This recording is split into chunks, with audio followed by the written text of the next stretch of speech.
right, for the hundreds in attendance and the thousands watching online, thank you very much for coming to our September San Jose Downtown Association meeting featuring the D3 debate. I have a little bit of news and things to get through before I get to that spot. Again, first of all, for those of you that are just getting here or are watching online, I want to thank our meeting sponsor, Steinberg Hart, led by our immediate past president, Katia McLean. I'd also like to right now invite our host of the Tabard Theater, Jonathan Williams, to come up and say a few words about this venue that's hosting us this morning. Jonathan? Thank you very much, Gumby. Thank you all for being in attendance today. My name is Jonathan Williams. I'm the Executive Director of the Tabard Theater. We are the current not-for-profit arts organization that is running this room. I just met somebody here in the audience who was reminding me of the history of this room. Before Tabard took this over, this was known as Theater on San Pedro Square, as created by the vision of Gary DeMattei. Before that, yes, absolutely. Before that, it was a comedy club. This room has been around for many, many years. So we are a great San Jose tradition. I feel very, very happy and very proud that we, Tabard Theater and myself now have been able to inherit it. Just really quickly, it has been a very difficult last couple of years for everybody, obviously, but for arts organizations in particular, especially live performing arts organizations. If I could ask one thing of all of you here in the room or all of you who are watching, if you've been to the Tabard before, come and see one of our shows. We've been doing a whole summer concert series over the course of the summer. We have Jackie Gage, a local jazz musician, here on the stage tonight, as a matter of fact, and we're about to announce our upcoming 22nd anniversary season. So we are here, we're open, we're inviting people into the room. If you enjoy the arts and you want to support local arts here in our San Jose community, please check us out. You can take a look at us at tabardtheater.org. Any of you who are watching online, one of the reasons that the San Jose Downtown Association has chosen us as the venue is that we do have these live stream capabilities. So not only are we here as an arts venue, we're also as a rental for people who want to be able to do something like this. If you've got an organization, you want to rent the room and be able to present to people throughout our area through our live stream technology. Got any questions about that? If you're here, you can always come and find me, Jonathan Williams, I'm the Executive Artistic Director, or go online, tabardtheater.org. Thank you so much for putting up with me. I'm going to get out of the way. Back to Gumby. Thank you. Thank you so much, Jonathan. I'm so happy again to live venues are back. I know I keep on repeating this every time we've been here, but you know, given how the pandemic hit all of us hard, the performing arts especially hard, the more support we have of independent music, comedy, theater, it just enriches our downtown. So like, I'm so happy to see this going on. And I just got a text from Scott. I always forget to introduce myself. I assume that you all know who I am. Gumby is clearly a nickname. My parents aren't crazy, although at this point my mom even introduced herself as Gumby's mother. I am the current president of the Downtown Association. I've had a business here in the downtown Heroes Martial Arts since 2009, so you can do some math. And I actually have a second location on the east side, and I just opened up a third location this week in Campbell, absorbed one right there. So small business minded, very focused on I love the downtown in San Jose, let's just put it that way. So I'm going to go right into the president's report right now. And if the slides are ready to go on that. Okay, great. Here's our agenda. Yeah, okay, there we are right there. So one really big piece of news that affects all of us and the quality of life of really all of the Bay Area, we have some news about developments on BART. So you can see from the diagrams right there, the major changes that the subway, the tunnel that's going to be constructed beneath downtown San Jose, the big innovation is they're going from a 43-foot diameter single bore to a 48-foot single bore. And if you're not an engineer or a ground person, you might not say like, hey, what's the big deal on that? But actually that larger tunnel allows for many improvements on this product. Notably, you can go, if you can see from that diagram, we can go from stacked tracks in the station, side by sides, and it allows a traditional center platform. This allows the platform to be closer to the surface and provide a better overall rider experience. Okay, we have 2 downtown BART stations in the Market Street across from SAP center. Okay, the new design allows for a 2/3 smaller station box that needs to be excavated, from the surface. And with the center platform, a subway entrance to the Market Street station can now be provided from the south side of Santa Clara Street. It's a really critical improvement for station access that both San Jose Downtown Association and Spur insist should be operational from day one of the BART service. So kudos to VTA and BART for improving this design. San Jose Downtown Association will continue to advocate and partner with BART through downtown, especially as the day approaches for the construction to commence in 2024.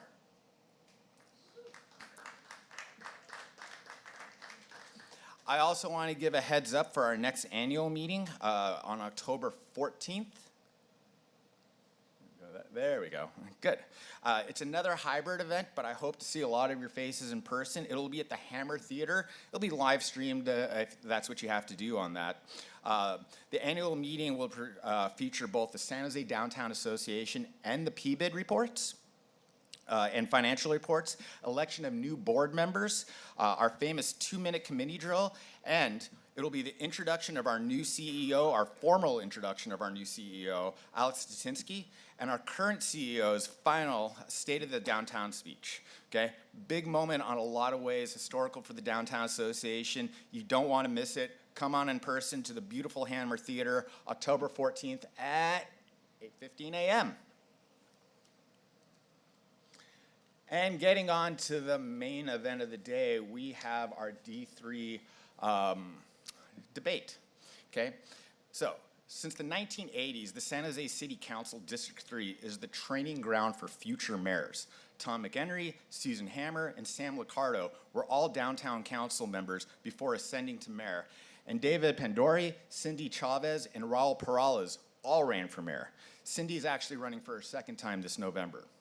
It goes without saying that the downtown district is complex in many ways that the rest of the San Jose Council districts are not.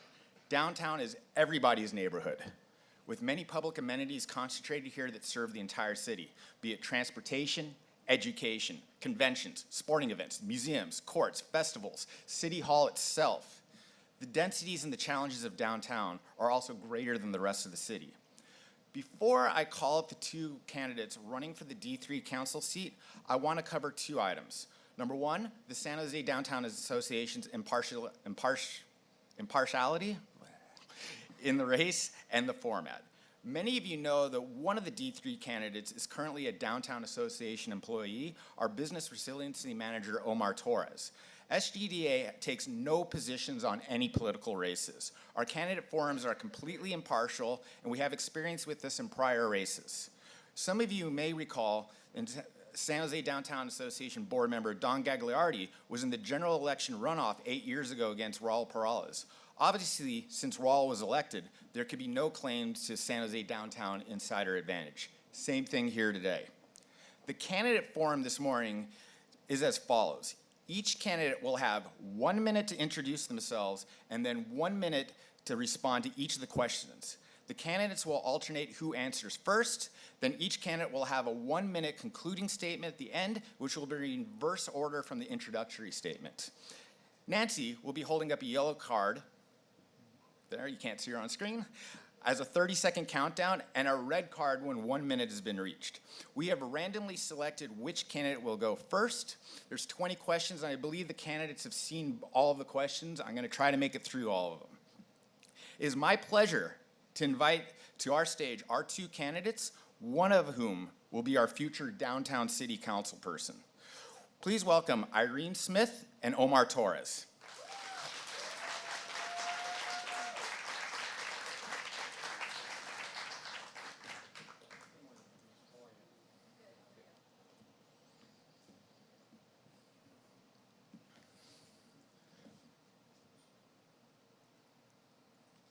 Thank you so much to the both of you for coming in and participating and giving us this chance to share with not only the Downtown Association, but all of our audience, your views and what you can do for the council, okay? We flipped a coin, so we're gonna start off. Irene, you get to give your intro first, and then when we come to questions, Omar, you'll get the first question. So Irene, let's have your introduction. Thank you. I am running because D3 and our neighborhoods are in crisis. Homelessness, blight, crime, boarded up downtown, and let's face it, this decay is a result of a lot of the city policies and the system itself that is at City Hall. They're slow, expensive, ineffective, and unaccountable. And when we look at these patterns, we have to ask ourselves, who benefits? Big benefits, big government benefits, big business, big nonprofits, big special interests. Little loses. That's us, our neighbors, our neighborhoods. It's the guy on the sidewalk that's being asked to live there just 5 more years until housing is built. It's the small mom and pop that's really struggling to survive. D3 needs a radical new voice, and we have to ask ourselves, who has the experience to get us there? With my deep experience in mental health treatment, providing housing, and in business balancing big budgets, I'm the only one at this table who has that expertise that D3 needs. Thank you so much for being here early this morning, and I look forward to having a bigger discussion. Good morning. Good to see everybody. I'm on my lunch break. I'm just playing. So my name is, I'm glad somebody got it. My name is Omar Torres. I was raised in the Guadalupe, Washington neighborhood, just south of downtown. And growing up, what I saw were gangs, I saw drug dealing, I saw sex workers all day being busy in our community. And I saw this every single day. So did many of our neighbors. And after a fatal drive-by shooting in front of Washington Elementary School, our youth and seniors banded together to create solutions for our neighborhood. We pushed our city and our county to invest in our youth and our seniors. And with that, we were able to create a new library, a new youth center, open spaces, new parks, traffic lights, just for us to cross our street. That's what I've been doing for 25 years. We do have major concerns here in downtown San Jose. I've always offered a solution for over 25 years as a neighborhood organizer, or now as a business manager for the San Jose Downtown Association, to get things done here in the city of San Jose. We do have major concerns, but we need somebody who has had 25 years experience and somebody who on day one will not need training wheels. All right. Before we get to the questions, I know the lighting up here on stage takes a little bit to get used to. Again, Nancy will be holding up the cards, yellow for 30 seconds, or red for a minute, and your time is up on that. Again, I want to get through all 20 questions, and I'm the on-time president. I want to make sure everybody gets home after this. So just that reminder right now, and we'll go ahead and start off. The first question is to you, Omar. How do you think San Jose has done in responding to the COVID pandemic, and how are conditions in your district? Right, well, thank you for that question. We know that this was a very, very horrible pandemic, not only for our businesses, for our neighborhoods, but also our children. And so I am glad that our San Jose City Council actually banded together and in unison made sure that our businesses and neighborhoods were thriving. I want to commend all the city employees who stepped it up to manage food banks. I was one of those city employees. To manage testing locations, to manage vaccine clinics, to manage rent relief programs. But one of the most important initiatives that our city council brought forward, and I'm glad I was part of that, was our al fresco program, which brought out our empty restaurants onto the streets, into parklets, into sidewalks, into private parking lots. And as Community Relations Director for Councilmember Magdalena Carrasco, we went out to our east side, and many of our small businesses on Allen Rock Avenue or Wright Road or Story Road had no idea that they can take out and bring out their restaurants. And so, again, I've been doing that for over 25 years. We made sure that our local businesses and our neighbors had the resources and the means to survive our pandemic. Irene Smith, same question. Here's what we did right. We did the outdoor dining for small businesses. We provided rent relief for people who were really, truly in need. And we were able to provide some work-at-home options. Here's where we can do better. Schools were closed for far too long. Mental health and isolation took a real toll on all of our communities. And some city departments were not able to function from working at home. And we had disparate impacts on different communities and between different businesses. We can improve our communication even when events are changing in crisis, and better help businesses and residents adapt. We can respond faster to change, and we need thoughtful leadership who will keep level head in an urgent situation. We have other crises to face, and we will need seasoned, quick thinkers who can create more adaptive solutions such as permit process readiness, hybrid work from home, mental health support, and boldly bolstering those who cannot work at home and are critical to our economy. Next question for Irene. What is your position on reimagining the San Jose Police Department? How I would reimagine the San Jose Police Department for 2023. I imagine a city that has reclaimed its rightful place in saying we are the safest city in the United States. I imagine a city that a police department can respond to 911 calls and property damage and property crimes and keep our sidewalks safe. I imagine police officers who are paid at a rate equal to or higher than neighboring cities. And I imagine a county that has a jail with real mental health services. And I imagine this, a police force who can actually enforce our laws. These positions differ dramatically from my opponent, who has publicly and personally aligned himself and endorsed extremists who have stated, fire every police officer in San Jose and dismantle the police department. It's dubious when my opponent says he supports the police when his political alliances and public endorsements suggest otherwise. Omar, same question. Sure, yes, thank you. Well, we know that public safety is a major concern here in our city, for our businesses and our neighborhoods. And for over 25 years, I've worked with our police department to revitalize our neighborhoods and our business corridors. Over 25 years dealing with our police officers, even though they stopped me as well, walking to my house, walking from San Jose State, walking from downtown, enjoying the nightlife. But you know what? That's okay.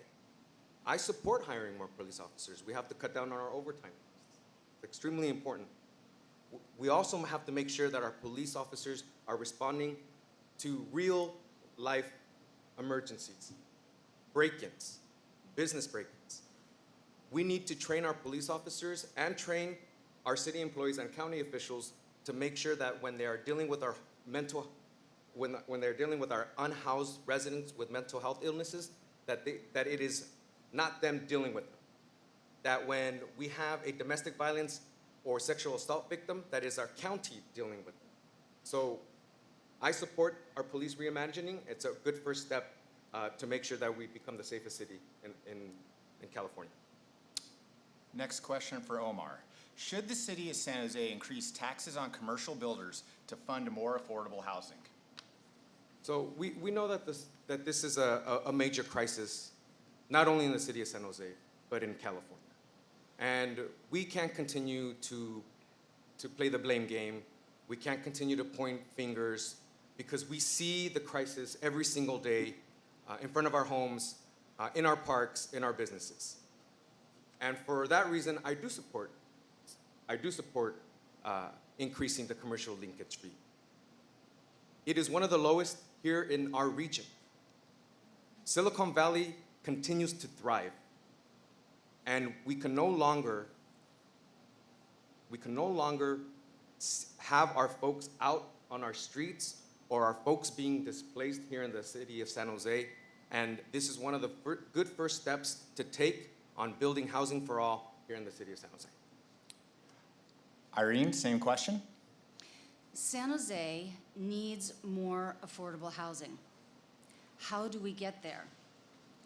In speaking to one developer, he talks about having 6 inspections on a small section of a bathroom wall.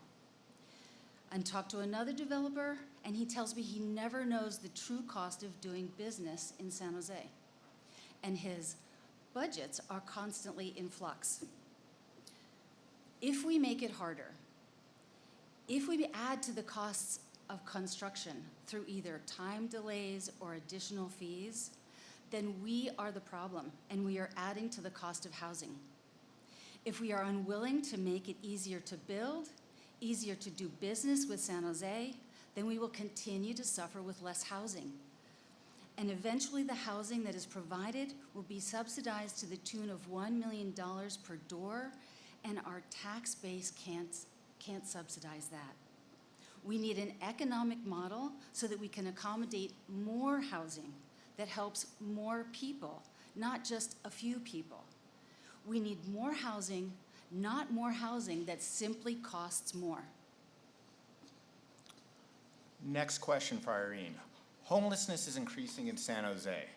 How would you work to ensure that our most vulnerable, unsheltered population receive mental and behavioral health services? The city believes that housing first will resolve mental health issues. This is misguided. Housing in and of itself is not a therapeutic treatment prescribed for mental illness. Of course, we need to build more housing for the mentally ill, but what they need first is services and shelter stability. That's why my incremental ladder of housing success moves folks to destination locations to provide safety, showers, shelter, and services. Then move into housing once it's built, instead of inhumanely asking people to wait and live on the sidewalks. Look, I have a doctorate in counseling psychology, and I've practiced as a counselor in a psychiatric hospital. And that hard-won experience really matters because this population has very specialized needs. My opponent has no experience whatsoever diagnosing nor clinically treating the mentally ill.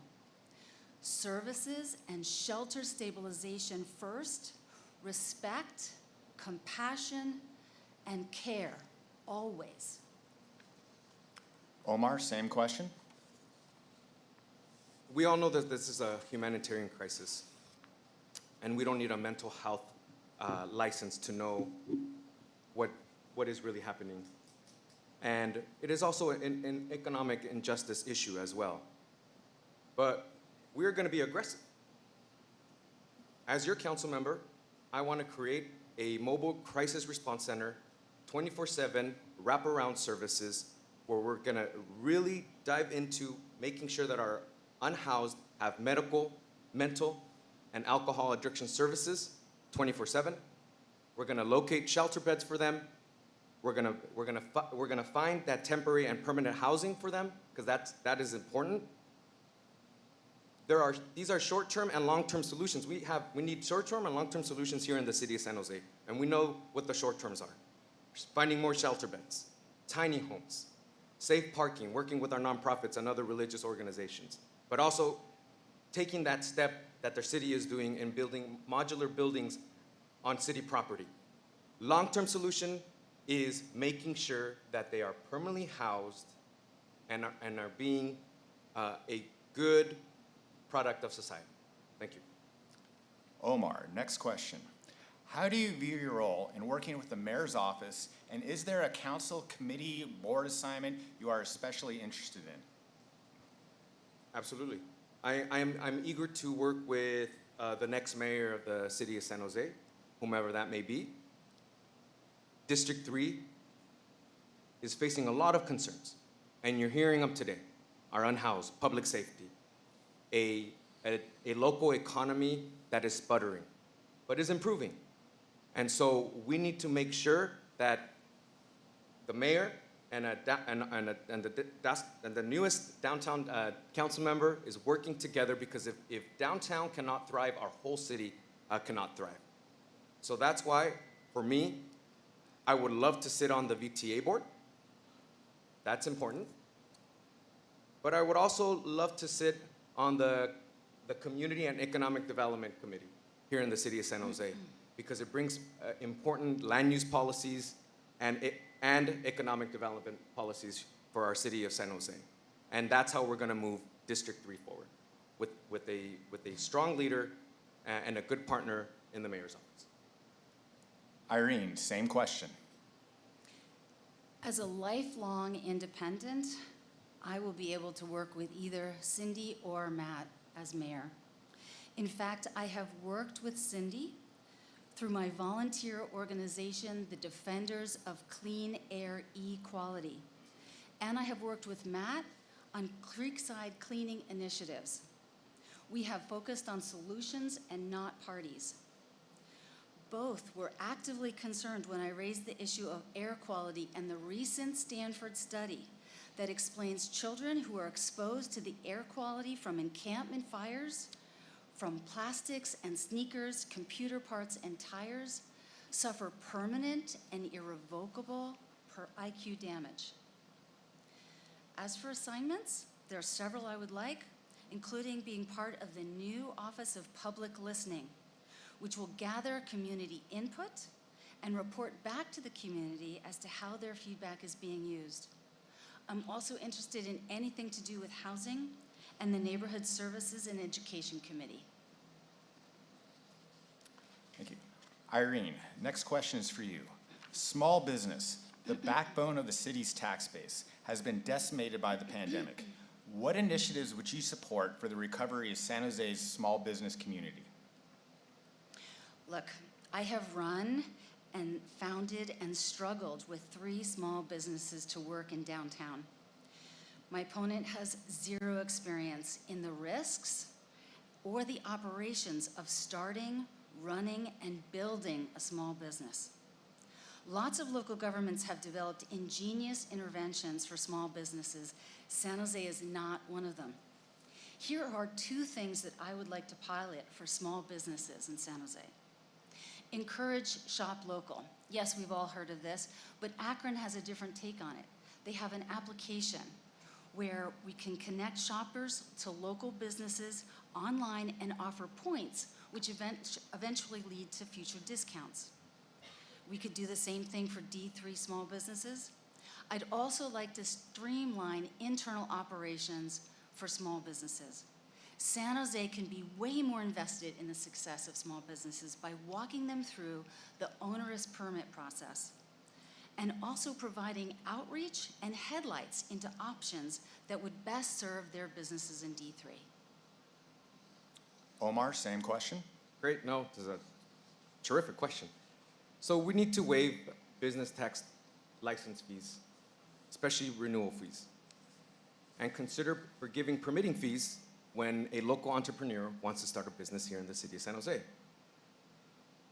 I would work with our planning director to create a one-stop business center for our future entrepreneurs or future businesses here in the city of San Jose, so we can fast-track them so they can open immediately.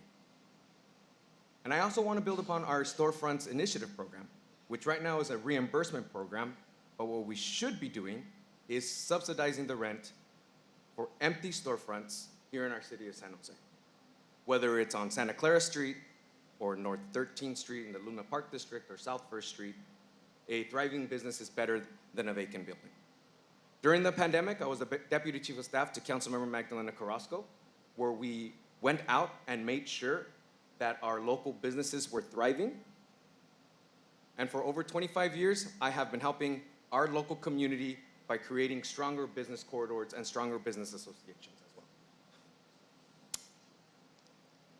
Omar, the San Jose City Council has recently experienced many close votes. Some call this business versus labor union divide. Others describe it as moderate versus progressive. Where do you see yourself in this trend and how it shapes policy for the city? Well, I plan on working with everybody on the city council.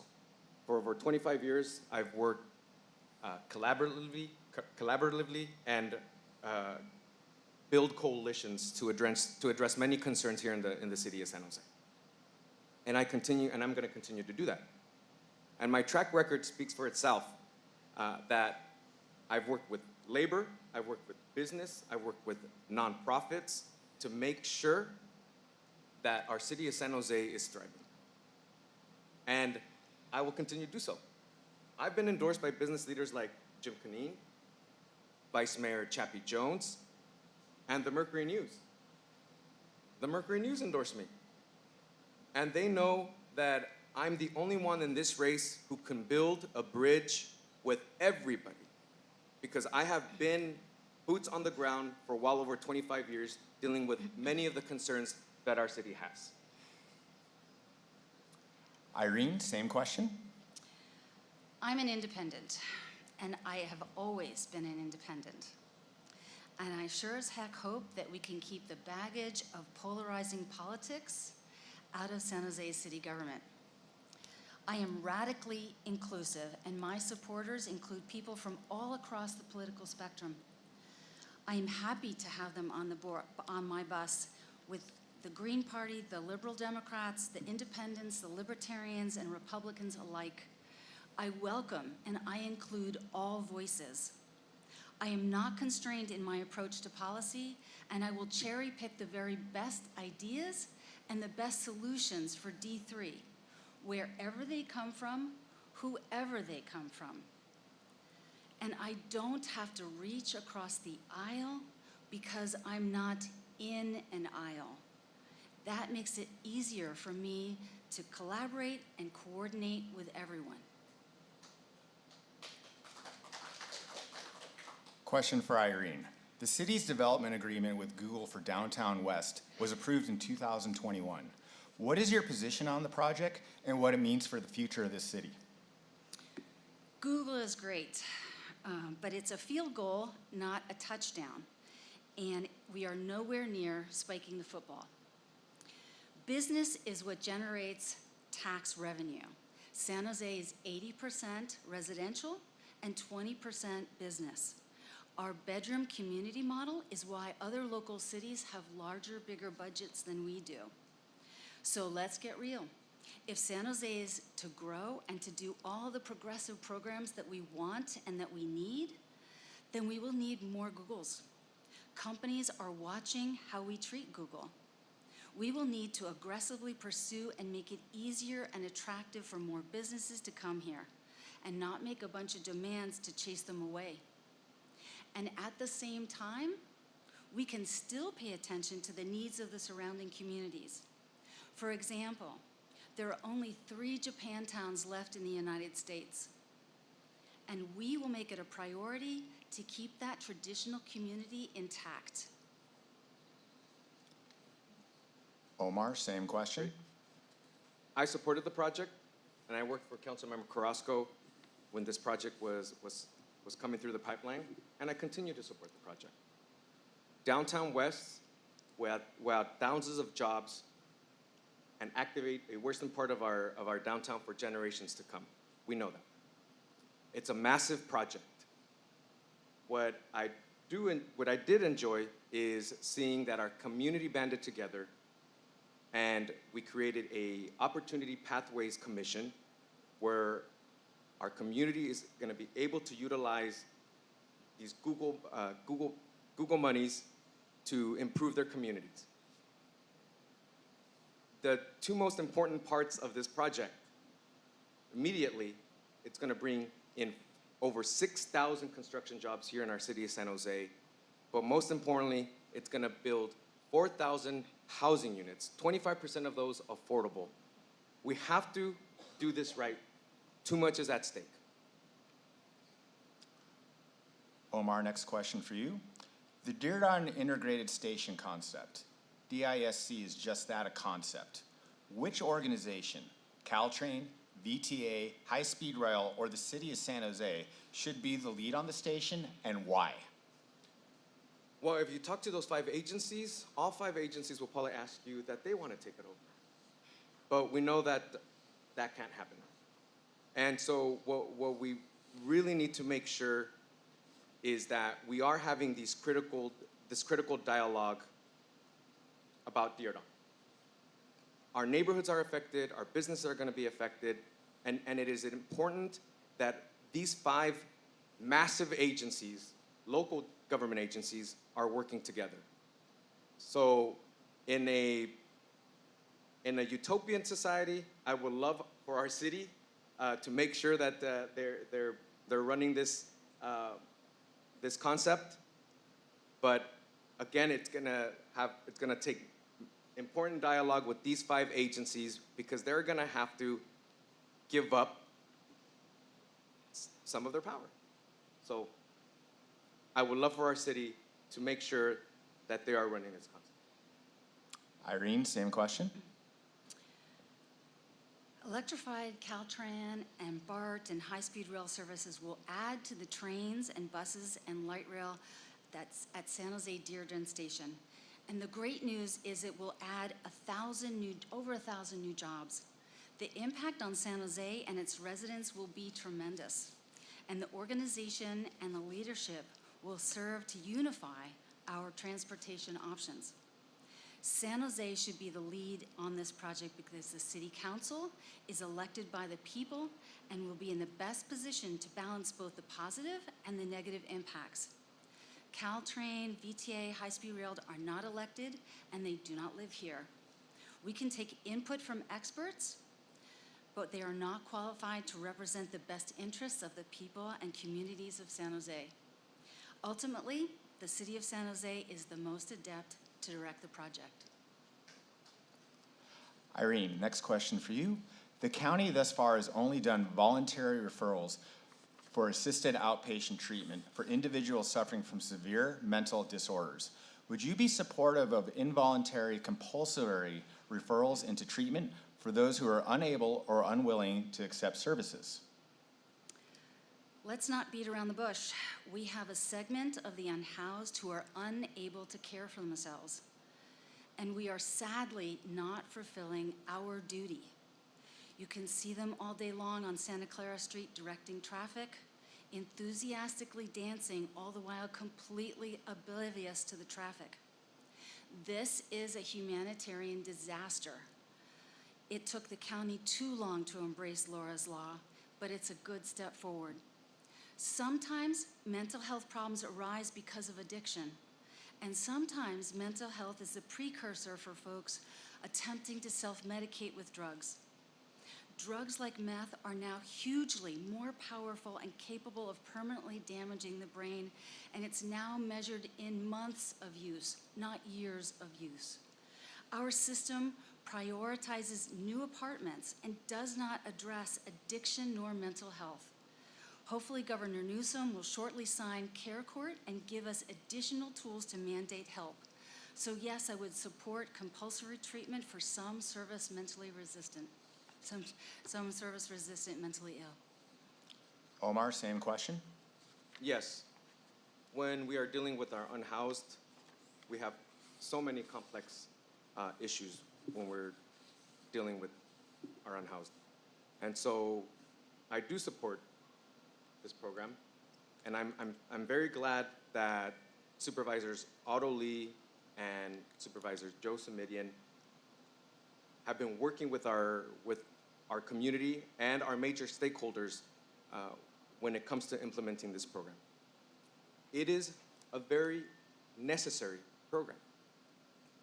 I have been celebrating birthdays, Silicon Valley Pride, San Jose Jazz, in the past couple weekends. And what we have seen, unfortunately, during the evening is our unhoused suffering mental health issues right in front of our eyes. And so these types of programs are extremely important and are a good first step in making sure that our unhoused are getting the services they need when it comes to this mental health crisis that we're going through. Omar, the Dr. Yu building on the corner of 2nd and Santa Clara Streets has been boarded up and neglected for decades. What types of policies would you support to compel or fine owners like Dr. Yu that willfully leave their buildings in disrepair and neglect? Well, we need to be tough on this. We need to create solutions to have our downtown thrive. And so we see that building. It is an eyesore. And so I commend our San Jose Downtown Association, the organization I work for. In the next couple of weeks, we're gonna do a beautiful art project there in this building. But we also have to work with pop-up shops like San Jose Makers, SJ Made, to make sure that we are utilizing these vacant buildings. Councilmember Perales took a good first step in passing his vacant storefront initiative. But again, with the pandemic, we didn't really focus on that. And we need to focus on making sure that we do not have dilapidated buildings here in the city of San Jose. And this storefront initiative is a good first step. Irene, same question. The last thing I want to do as a city council member is increase the cost of living. Owners will pass on costs to consumers. I would rather see incentives for owners to build, repair, and provide, moving them towards proper maintenance and eventually either demolition, sale, or full use. Based on tangible research of the cost of blight on the safety and welfare of the public, it is legally defensible for local municipal codes to have strong anti-neglect ordinances. And a growing number of communities have enacted them. Boarding up a building does not bring it into compliance. Code enforcement needs to be more actively involved with buildings such as this. There are many buildings, vacant homes, and properties just like this in D3. We need an active list of properties that are calling out for help, and we must streamline the permit process quicker for both repairs and faster growth. Next question for you, Irene. What would you do to encourage return to work by City Hall employees that could be replicated elsewhere? Well, I would like to say that I would require all the employees to come back to their jobs. Realistically, the city must be able to draw in the best talent. Having city employees return to in-person work, it has a symbiotic relationship for other downtown businesses to stay open. But if COVID has taught us anything, it's not business as usual. And we can replicate a hybrid solution that would cut down on commutes and carbon footprints. We have a prime opportunity to learn about work from home from COVID. As a council member, I would seek to study on the efficiency and productivity of City Hall over the last 3 years. We need to know if remote work is effective, and we need to know if it will allow us to draw more talented and qualified employees in order for the city to improve delivery of its services. The priority is getting the best city staff, and what can we learn from COVID that will help us do just that? For city employees, we must attract, retain, and inspire. Omar, same question. Yes. So I will work with our bargaining units to make sure that we return them to City Hall safe. Recently, I assisted a neighbor and a business owner who had issues with the planning department. And they were Spanish speakers. And they couldn't navigate the process. They couldn't do business online. They couldn't do business on Zoom. And so we do know that safety is a priority for return to work, and we will continue to do that. But we also have to make sure that we're providing the necessary services for our diverse city of San Jose. Also, downtown San Jose needs 1,000+ city workers for our local economy. If you're in downtown San Jose at 12 o'clock on a Monday, it is a ghost town. Ghost town. There is no lunchtime rush at this point. And so our local small businesses need our city employees to come back so we can recover from the pandemic. Next question, Omar. How important are arts and culture to the city, and how would you propose to increase funding? So we all know that our arts community took a beating during this global pandemic, and they continue to struggle. Our arts and culture programs and many of our nonprofits have relied on our city's funding for so many decades. However, we're turning a corner. This weekend, these past weekends, we saw large crowds for San Jose Jazz, CineQuest, Silicon Valley Pride, and we have to make sure we are working with Team San Jose to bring in our large conventions that have practically disappeared.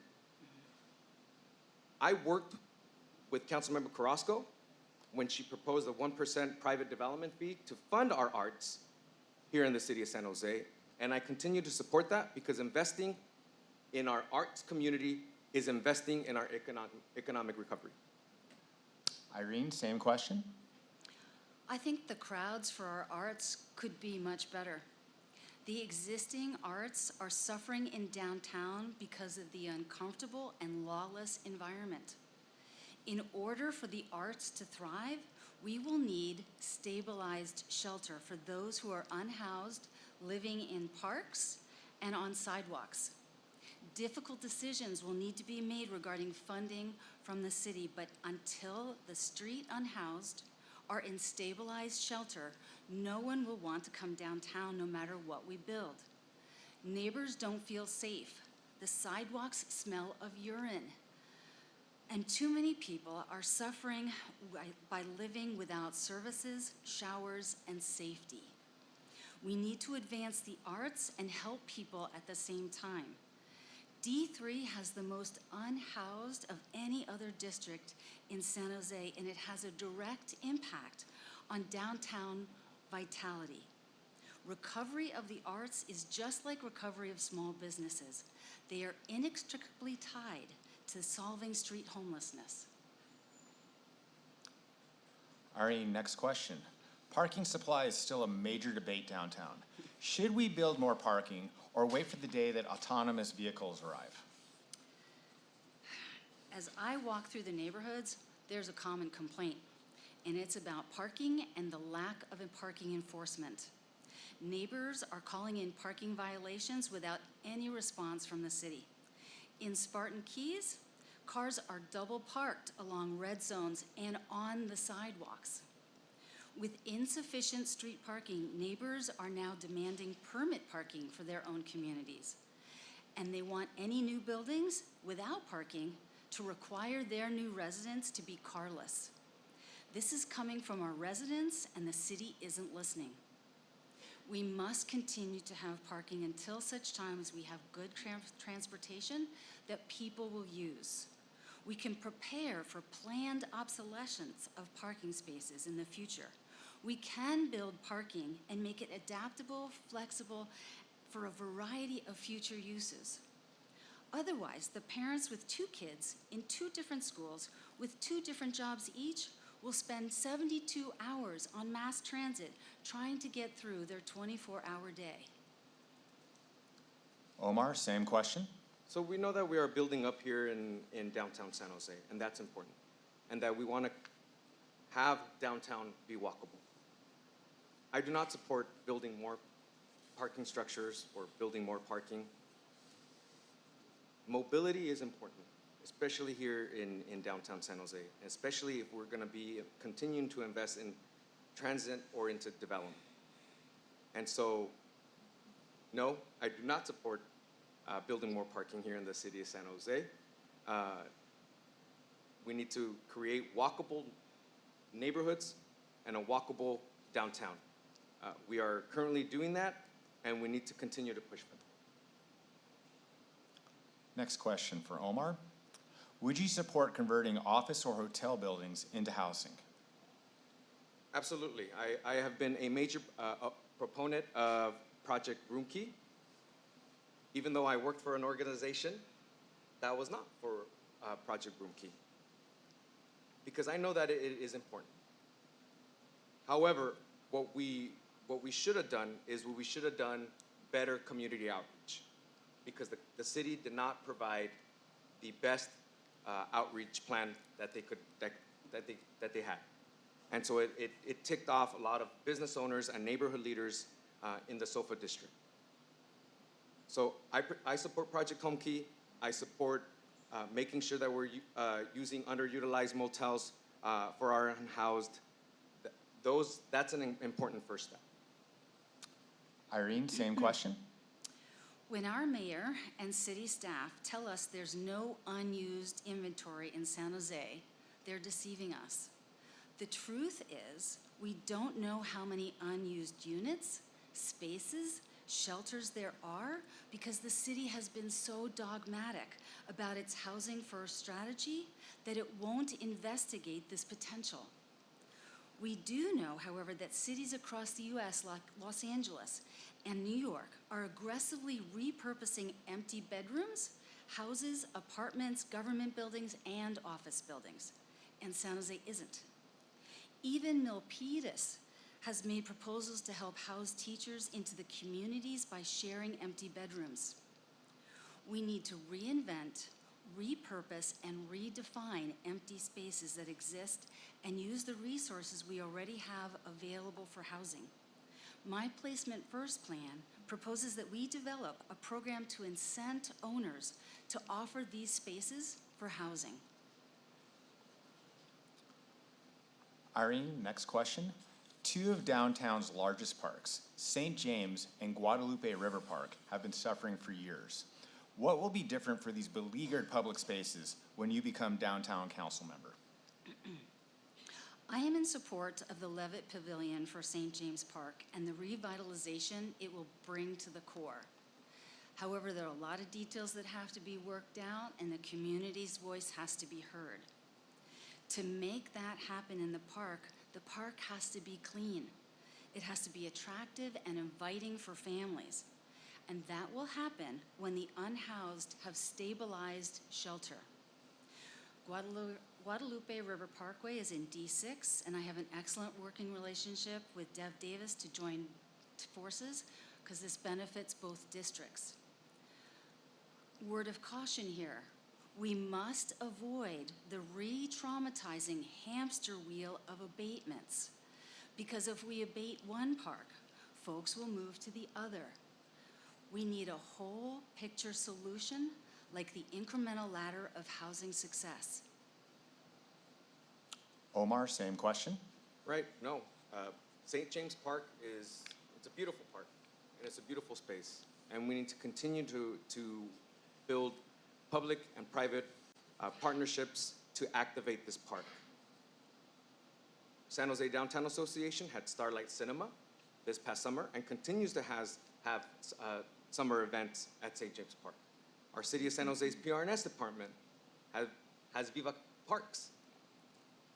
They did yoga, they had paint nights, movie nights, and other activities where our residents were able to take back their park. Park activation is a good first step. I also support Levitt Pavilion. This is a good example of revitalizing our St. James Park. As for Guadalupe River Park, it's very unfortunate what we're seeing at Guadalupe River Park. We need to work with our county and Valley Water and our local nonprofits to make sure that our residents are able to utilize Guadalupe River Park. I remember I used to love jogging past Guadalupe River Park. I unfortunately cannot do that anymore, and I hope that many of us can do that once again soon. Omar, the city moved to purchase the Pacific Motor Inn Motel in the middle of the SOFA district for permanent housing through the state home key program without any community input. Do you support putting homeless housing anywhere in D3, and how would you have handled the Pacific Motor Inn situation? As council member, I would have handled it way differently. I'm a community organizer at heart. I don't think we need to create a department on community outreach because it's common sense to go out into our neighborhoods and into our businesses and have dialogue regarding this issue. And so that's what we should have done with Project Home Key.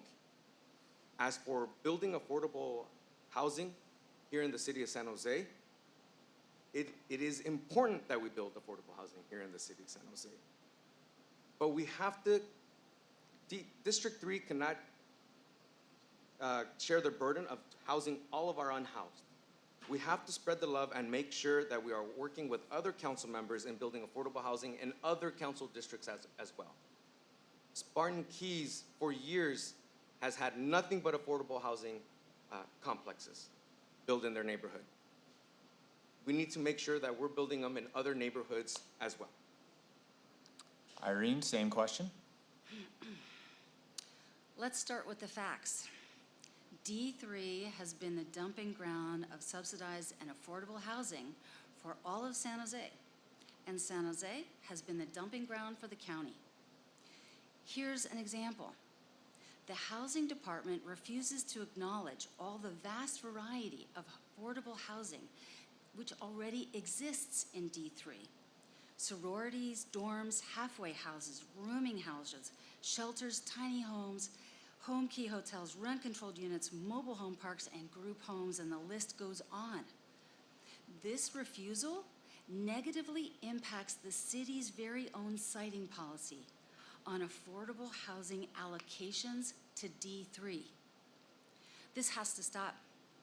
Neighbors near affordable housing have legitimate concerns, and we need to communicate clearly and work to address those concerns.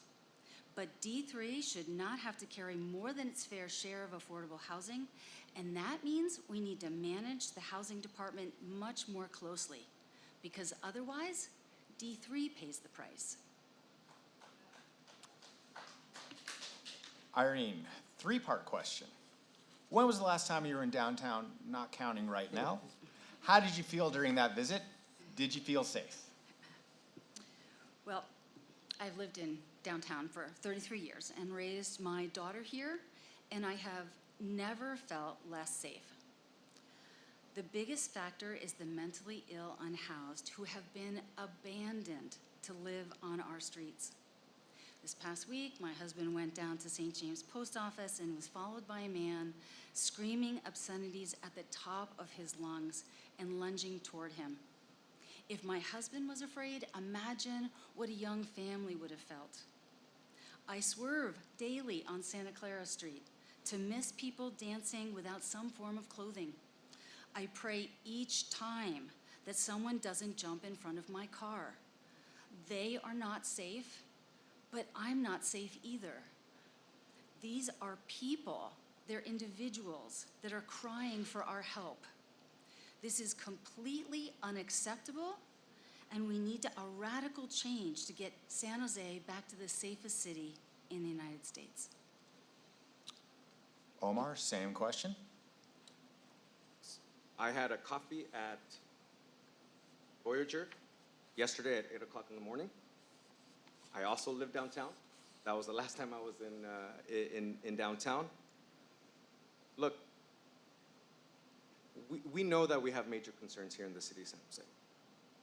And I do also know that many of our families, many of our business owners do not feel safe in the city of San Jose. But we are recovering. We are gonna work with we're gonna work with our businesses and our residents to make sure that our downtown continues to thrive. We are seeing the recovery right in front of our eyes. So we need to make sure that everybody has a say in revitalizing downtown San Jose. We need more foot patrols by our police department. We need our community service officers out of their cars. We need thriving, open, small businesses, especially for lunch Monday through Wednesday. And finally, we're to our last question. Omar, the last time you dined downtown, where did you go? San Pedro Market, the little Mexican place there. I love their handmade tortillas. Irene, same question. I went to Sabe Thai, which is on San Fernando Street, and I like the spicy eggplant, and my husband likes the pad thai. I'll have to check both those places out. I've actually been to both places. All right, so we're to the point. We'll go ahead and give you your concluding statements. We're going in a reverse order. So Omar, your last statement. So, dealing with our unhoused, I've done that as a nonprofit executive for the Santa Maria Urban Ministry, working with our city of San Jose. Painting over graffiti, I've also done that.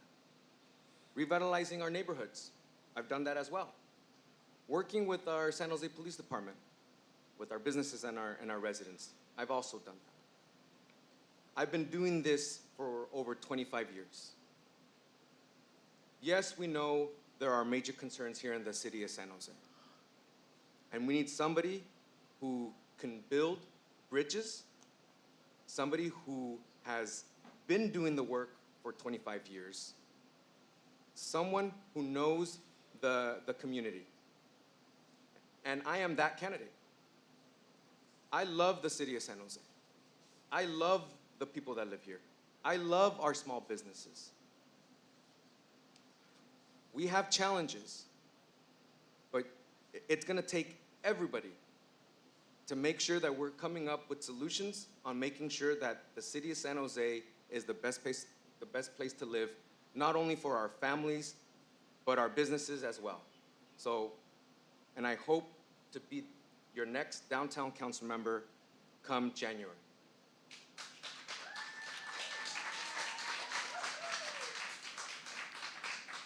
Irene, your turn. Thank you. These were great questions, and it was a well-run forum. Thank you. This highlighted what the race is all about. It's this: do we want the same old road, or do we want to turn onto a new road? Because we have to choose. We are choosing between unconsciously following our old habits or consciously choosing a change agent. Candidate Torres' experience in government and nonprofits points us backwards. On the other hand, my experience in business, mental health, and housing leads us forward with real-world expertise that D3 desperately needs. So the question before us, the voters in D3, do we want more of the same? Or do we want a fresh start, inspired by the incredible potential of D3?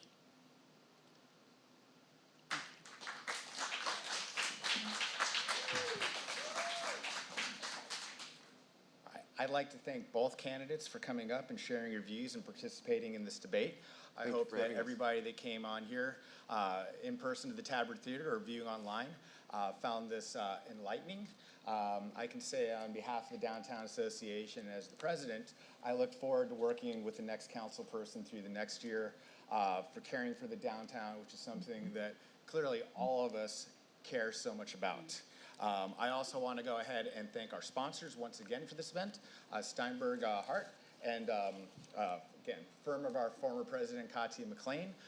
Thank you, Frank from Academic, for the lovely pastries and coffee. Still see there's a bunch of them up there, so feel free to take some home. And thank you once again to the Tabard Theater for providing this wonderful space for us. Okay, thank you so much for coming, and meeting adjourned. Thank you.